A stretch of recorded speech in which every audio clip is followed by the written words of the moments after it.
completed. Thank you very much.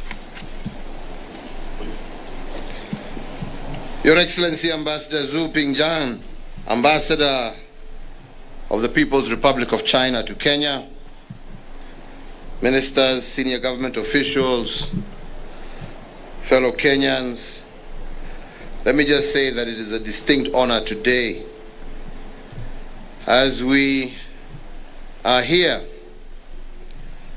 celebrating a decade of renewal of public infrastructure as we commission this Nairobi Expressway.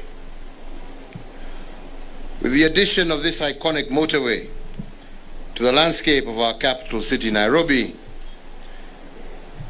our city of Nairobi now acquires not just a new suspended highway, but one whose design is bold and distinctive, inking a new chapter in our infrastructural development as a country. So, fellow Kenyans, our founding fathers not only bequeathed us independence, but they also bequeathed us with dreams for a better and more prosperous tomorrow. And they dared us to build a future that Kenya deserves by doing great and sometimes seemingly impossible things. As they handed the baton of leadership to the generations that followed, they also wisely advised us that to do big things, we could only allow ourselves to be distracted by small things. So many have asked why I have focused on investing so extensively in infrastructure projects. Why are we building roads and railways? Why are we building floating bridges and fiber optic cables? Why are we developing new ports? And the answer to this should actually be clear to all. The Kenyan dream, conceived by those who struggled for and who secured our independence, was for a nation where the government implements transformative development programs and policies that boldly lay the foundation for achieving a better and prosperous Kenya for all. As correctly identified in our own Vision 2030, solid and functional infrastructure is a key enabler to the realization of that national dream. In that vein, our brick and mortar investments in roads, rails, ports and energy and other areas are not the dream. They are not the achievement. The dream is what these big public investments will do for Kenya and how they will transform our standing in the community of nations while also powering our citizens' pursuit for better livelihoods. Today we are answering all those doubting Thomases and all naysayers, and we are boldly declaring that Kenya is a leader and an innovator by commissioning the East and Central Africa's most iconic road, which is the Nairobi Expressway. We dreamt, for example, for an end to the nightmare of the traffic gridlock in Nairobi, which experts have estimated used to cost our nation approximately 5 billion shillings every year in lost productivity and wasted fuel. Since we opened the roads for public trials in April, it now takes between 15 to 24 minutes to drive all the way from Mulolongo in Machakos County to Rironi in Kiambu County. Before the expressway, that would have been a journey that would take at least 3 hours, which if you calculate is the equivalent of flying from Nairobi to Addis Ababa and back again. In short, the Nairobi Expressway has been open for trials and it has already proved its worth. It has ushered in an era of reduced travel time, an increased mobility, and an era of reduced congestion and enhanced productivity. The expressway lays open a better business environment for our country, which means more opportunities for our nation in tourism, in conferencing, in manufacturing, in hospitality, sectors that employ more than 3 million Kenyans directly and another 6 million indirectly. It also means better emergency response for all those in need of critical care and better commuter movement. It has also provided relief for the main transport artery that serves Jomo Kenyatta International Airport. This singular project basically secures Nairobi's status as the region's capital, as well as the region's economic nerve center, and therefore strengthening Kenya's position as East and Central Africa's commercial and diplomatic hub. The Nairobi Expressway will undoubtedly enhance not only the experience of our own citizens, but will also enhance the experience of all those visitors, investors, tourists, and others by giving them an unforgettable traffic-free first impression in a captivating drive that perfectly juxtaposes the beauty of nature mixed with modernity. The construction of the Nairobi Expressway complements the expansion of the James Gishuru Junction, Rironi Road, and the Athi River Machakos Turnoff Road, both of which are adjacent to this expressway. Other initiatives that have reduced congestion in Nairobi include the construction of the 97-kilometer long ring of 4 bypasses: the Eastern Bypass, the Southern Bypass, the Northern Bypass, the Western Bypass, as well as the expansion of Gong Road and Outer Ring Road, as well as the construction of Nairobi itself. Another significant milestone heralded by the Nairobi Expressway is a new model of delivering the public good through a fundamental overhaul. A fundamental overhaul of how we fund public investments. The expressway has been executed through the public-private partnership, meaning that this project that we see here today has not been financed through debt or government funds, other than those funds that were required for the relocation of utilities such as power lines, water piping, and fiber optic cables. Indeed, this is the first PPP road project in Kenya. The Nairobi Expressway marks the government's pivot towards leveraging private capital to bridge our infrastructural deficit. The private company executing this project, China Road and Bridge Corporation, has been responsible for designing, financing, and building the expressway, and will maintain and operate the expressway during the project's concession period. During this period, it will also recoup its investment by collecting toll charges from motorists who choose to use the expressway. The investor, which is China Road and Bridge, will then transfer the road to government at the end of the concession period.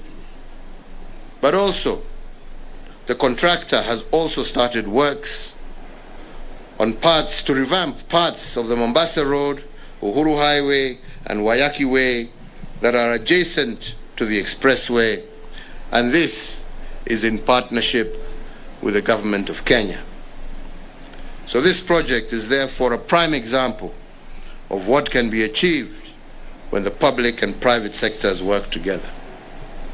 Indeed, it is amazing that during this trial period that has just come to an end, we have exceeded the number of vehicles that were expected by a higher margin, meaning that the returns from this project may be even achieved much sooner than had previously been projected, and for that I congratulate our partners wherever they are. I don't know where they are. Hongera sana. Pongezi, thank you. But we also congratulate them for the execution of this complex project, which would not have been possible without the sacrifice of many individuals and entities. When this project began in October 2019, I did direct that an accelerated construction program be implemented within a target completion date of June 2022. I am pleased to note that the major construction works that were originally envisioned to take 36 months were completed within a period of 18 months. This stellar achievement is due to the enormous sacrifice and dedication of many parties. First and foremost, I want to thank all Kenyans, particularly the residents of Nairobi, who have had to cope with the inconvenience and the disruptions that came with the road construction. But our gratitude also goes to our partners, China Road Bridge Corporation, for choosing to invest and therefore demonstrating their confidence in our country, Kenya. I also want to thank the Ministry of Transport and Infrastructure, and indeed all other government agencies, as well as private parties that have been involved in the construction of this project.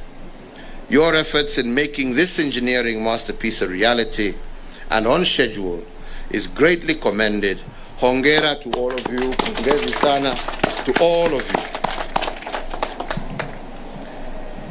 I would be amiss if I don't also take this opportunity to thank the government and the people of the Republic of China for the confidence that they have shown in our country, Kenya.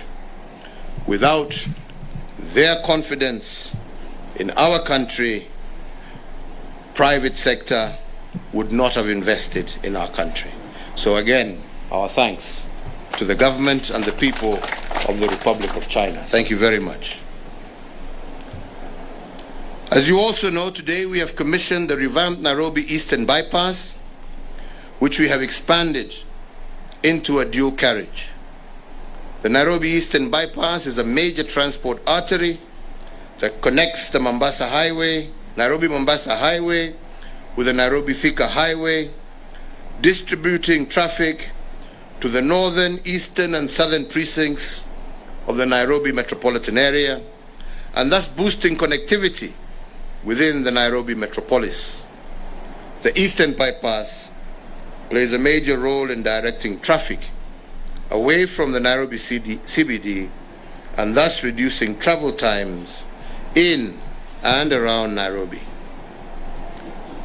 Since the Eastern Bypass was completed as a single carriage in 2014, considerable urbanization and commerce emerged along its economic corridor, occasioning a significant increase in traffic volumes. This resulted in severe and unprecedented traffic jams, so it was no longer functioning as a bypass, but rather that as a main road. This ultimately would have rendered the road unusable as a reliable link or bypass for Nairobi. So therefore, the expanded Eastern Bypass, which includes 5 new major vehicular crossings, 6-lane dual carriageways at the busy sections of the road, will greatly ease the congestion that existed on that road. So, ladies and gentlemen, during our term in office, we have built more than 11,500 kilometers of new tarmac roads, which have increased Kenya's paved road network by more than 85%. And as a result of accelerated road development and maintenance, more than 70% of Kenyans can now access an all-weather road network within a radius of 2 kilometers from their homes. These roads have improved access to schools, to hospitals, to trading centers and facilitated intra and inter-county movement. My administration has also upgraded a further 408 kilometers of access roads and related infrastructure in the densely populated areas of Nairobi. So for the first time, in places like Mukuru, Kibera, Mathare, you do now have tarmac roads, making it easier for all citizens to be able to meet their travel requirements. The expansive infrastructure milestones realized during my term has been built on the foundation of hard work and sacrifices of previous generations. And the challenge of our generation was to boldly further their agenda. Where they built an ordinary bridge, we built a floating one in Mombasa. Where there was a single-lane road, we have built multi-lane highways. Where once lay a railway in ruins, we executed the largest infrastructure project in Africa through the standard gauge railway and revived 566 kilometers of the meter gauge railway.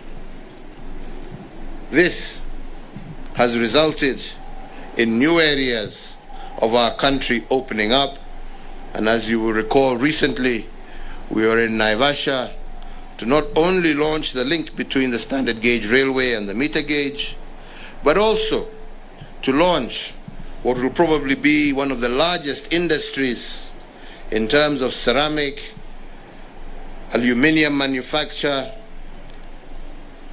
paper in Naivasha, something that would not have been possible without the rail, without the water that we now have supplied in the area, and without the people who now are able to utilize that area. So as I said in the beginning, my friends, infrastructure is just a route to opening up opportunities for our people.